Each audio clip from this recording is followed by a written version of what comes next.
பணத்தை குறிக்கிறவர் குரு. அடுத்த திசை எனக்கு குரு தசை தான் வருது. தனகாரகனுடைய திசை நடக்குது, எனக்கு பிரமாதமாக இருக்கும் அப்படின்னு நம்மளே ஜோசியம் பார்த்து நம்மளே முடிவு பண்ணி வச்சுக்கிறோம். ஆனால் குரு தசை வந்ததுக்கப்புறம் பார்த்தீங்கன்னா ஒன்று நியூட்ரலாக அது பாட்டுக்கு கம்முன்னு போக, இல்லாட்டி சிலருக்கு பேக் ஃபயர் ஆகி ரிவர்ஸில் போட்டு சாத்துன்னு சாத்திரும்.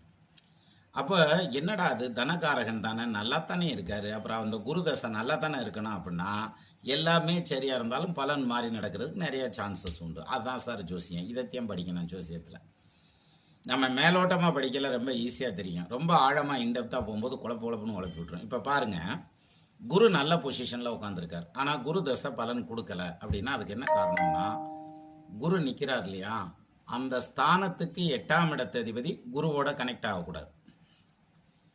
குரு எங்கே நின்று தசை நடத்துகிறாரோ, இப்போ 10ஆம் இடத்துல குரு நின்று தசை நடத்துகிறார், 5ஆம் இடத்ததிபதி இந்த குருவோட கனெக்ட் ஆச்சுன்னா அந்த குரு தசை முழுமையாக வேலை செய்ய முடியாது.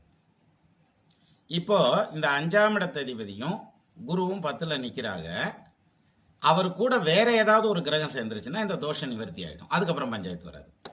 அப்போது குரு தசை சக்ஸஸ் ஆகிறதுக்கும் அல்லது சக்ஸஸ் ஆகாமல் இருக்கிறதுக்கும் அந்த குரு நிற்கிற ஸ்தானத்துக்கு 8ஆம் பாவாதிபதியும் ஒரு டாமினேட் பண்ணுவார். மற்றபடி குரு கூட மற்ற கிரகங்கள் சேர்ந்துருந்துச்சுன்னா இந்த தோஷம் வேலை செய்யும்.